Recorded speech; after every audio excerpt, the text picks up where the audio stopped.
camera reset on me. But what I was saying is I wanted to listen to this engine because as it idled, I heard the ticking of the lifters go away. So pretty confident that flush clean those lifters out. If you just listen to it, I'll be quiet a minute. Let you listen to how quiet and smooth this 5.3 is running.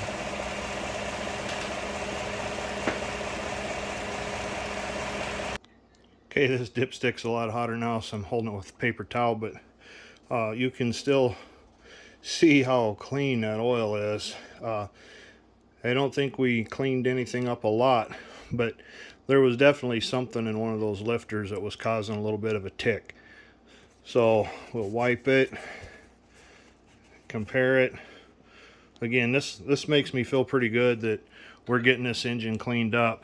This engine, like I said, was pretty dirty, and we were seeing oil consumption issues.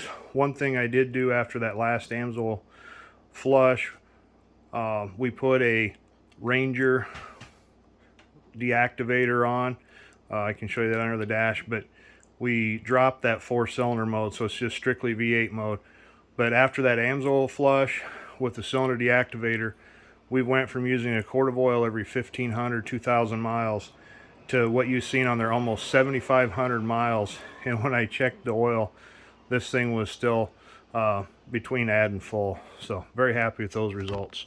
Combination of the AMSOIL flush and the deactivator.